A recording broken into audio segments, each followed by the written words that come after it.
كنت يوميا أجي من بيتنا اللي أروح المدرسة الصالحية رجلية، ما كان كل يوم في باصات ولا كان شيء، أسحب حقيبتي المثقلة. المشكلة إنها كانت مثقلة مناهج ما لها أي فائدة وضعت لنا، مثل هري مثل النمر يمشي حول حان الظهر وأداعبه ويداعبه. لاحظ هذا منهج.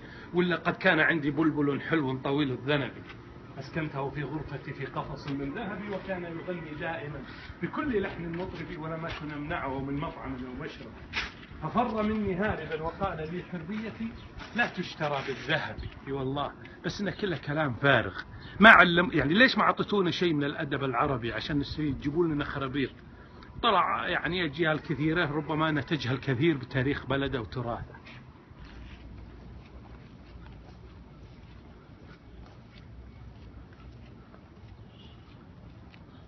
هذه زاويه حلوه.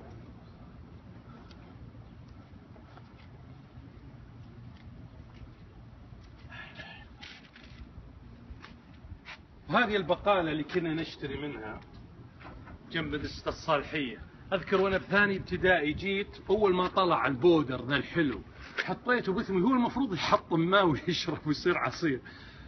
كل يوم ما أحد يعلمنا، حطيته بثمي وثري شرقت فيه وطحت بذا ما أدري وين أنا فيه. جو صب طلع راع البقالة الله يرحمه كانوا ميت وسقان. شرقت بالطحين، الطحين ذا الحلو زي بودرة العصير، كانت تتباع للأطفال. ما ندري، كانت الدنيا انفتحت علينا بعد بالطفرة، كل شيء صار يباع، والبقالات جانا النواشف، كل شيء ما كنا نعرفه. اللي يلزق بلهات ذاك بنات بتر الفول السوداني، والبسكوتيتات والبيبسي أول ما جاء كنا نحسب البيبسي دواء منوع من حبنا له بس نشربه. وبعد مدرسة البنات اللي فتحت أيام الملك فيصل رحمه الله أيضا مدرسة الصالحية، هذه أول مدرسة درست فيها وكانت مسلحة، لكن للأسف الشديد ذكرياتي فيها سيئة جدا. ولا هو بس أنا، جيل كامل كنا نضرب، والله العظيم كنا نضرب من الصبح لين العصر، نضرب بدون سبب. كان في مدرس أعرفه إن شاء الله ما راح أسامحه، كان يقول جيب لي كاوكاو، إذا ما جبت له شوكليت يضرب. أصلا أنا كل يوم ما أكل كاوكاو. كانوا الطلاب ثاني ابتدائي يجيبون له كاوكاو، اللي يعرفون الكاوكاو احنا نقول كاوكاو، لا تقولوا شوكليت، كاكاو هذا اسمه العرب. كانوا والله العظيم يجلدوننا لين يطلع الدم. كانوا مدرسين خريجين معهد المعلمين، يعني فعلا كنا ضحية. كانوا الناس منبهرين، كانوا الناس عندهم شيء عظيم يا أخي، جتهم الفلوس، جت الطفرة ذي، وكانوا غير مؤهلين المدرسين بذاك الوقت، يعني فكنا فعلا ضحية. يعني تركت ندوب كثيرة بالنفس والله لا تمحي. يعني تصور يا جماعة طفل عمره ثاني ابتدائي يضرب لين يطلع الدم من يده بسبب انه ما جاب بسكوت. لا، في مدرس كان يقول لونوا الدفاتر، اذا ما لونتوا الدفاتر ما اقبل الواجب. هل هذا معقول؟ طبعا اللي يذكر مدرسة الصالحية ذي بداية الثمانينيات الميلادية، يعني 1980 فما فوق، يعرف ذا الكلام اللي أنا أقول. وهذه مدرسة الصالحية كنا ندخل كل صباح هنا جايين، والله كنا بخوف شديد. كانوا المدرسين يقفون معهم والله العظيم كان معهم خشب. ليش أنت متأخر شوي؟ ليش رجلك مايلة؟ ليش ما لبس؟ أحيانا احنا نجي حافين. طيب أنا وش ذنبي إني حافي؟ والله العظيم كانوا يضربون. إني الآن كيف طفل أولى ابتدائي وثاني ابتدائي يضرب الضرب هذا؟ وش يطلع الإنسان هذا؟ أنا أعرف ضحايا كثير ما كملوا الدراسة بسبب هذا الشيء، غير الضرب داخل المدرسة. كنا إذا طلعنا مولودين من جديد، ثم إذا طلعنا عاد الشارع له قصة أخرى.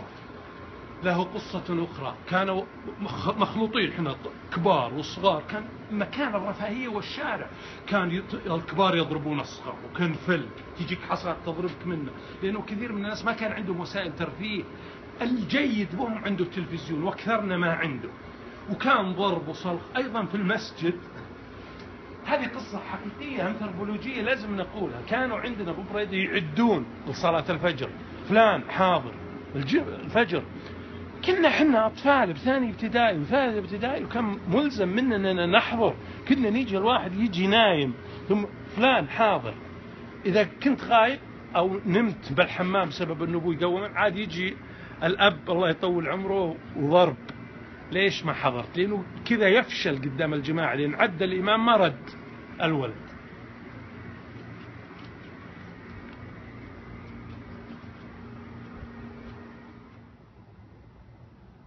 من القصص الطريفة اللي ما انساها كان نفس الأثلة ذي.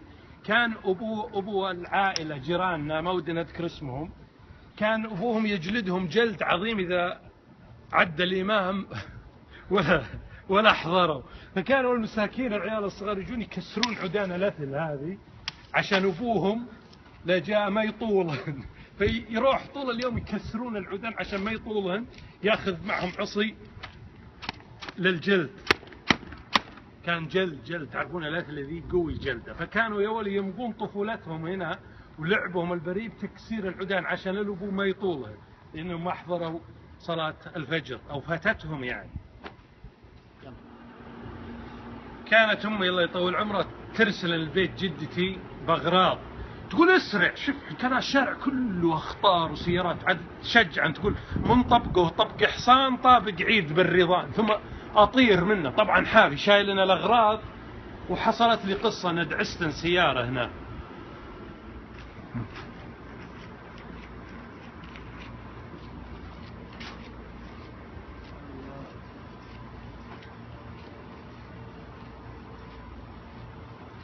من القصص اللي لا يمكن انساها ان عمي يرسل لي يشري له فصفص من البقال، وجاء يركض مع الشارع هذا، هم نول رح بسرعة جيب كل شيء بسرعة. طبعا كلمة سرعة ما خليناها إلى الحين. وجاي نركض منه، طبعا كان عمري 7 سنوات، على طلعتي كذا إلى جاي ديدسن ودي 77 مسرعة، وصدمت أنا السيارة وطحت تحت الكفرات. وبدأ كفر الديدسن يزحن كذا، والله هذا كان كله تراب، كانت خشتي بالتراب. طبوا راعين السيارة هيلكس كانوا عائلة، طلع عن أبوهم من تحت السيارة. الحمد لله هالكفر ما وطى علي لأنه كان فيه تراب، كان يزحلق التراب، الكفر يدف التراب ويدفن معه. والله العظيم يا جماعة شوفوا الحياة ذكرية. جاء وسحبني كذا، سحبني الشايب هذا الله يحللهم كانوا ميت، ورماني هنا زي رمية تلبس وركبه وراحة. أنا قعدت هنا رجلي تصب دم، وانتم كرامة بولت على روحي ما انسى، رايح امشي منه اعرج، رايح لامي اعرج كذا، يا جاي يسأل عن وين راح. هذه من الاشياء السلبية اللي حصلت تلك الفترة، فعلا كانت فترة انتقالية صعبة. شوفوا كنا في بيوت الطين حيث الجمال والطبيعة والراحة النفسية، ويوم جت الطفرة انتقلنا هدمنا بيت الطين ونزلنا بالبيوت الصماء هذه اللي ما فيها روح ولا فيها روحانية.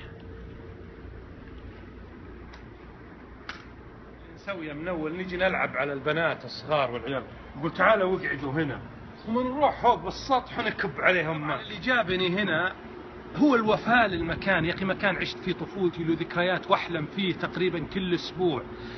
أيضا توثيق قصة مهمة من حياة المجتمع السعودي اللي مجتمع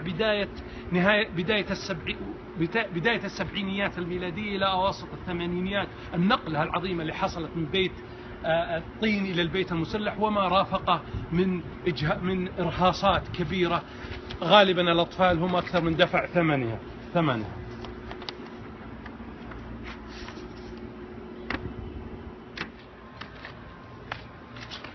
الله لمنك يا أخي الطين له ريحة يا الله، خاصة لمنك رشيت عليه ماء، ريحة الفطرة. احنا مخلوقين من طين، ما أبيع أرضي بذهب الأرض. الله ريحة الفطرة.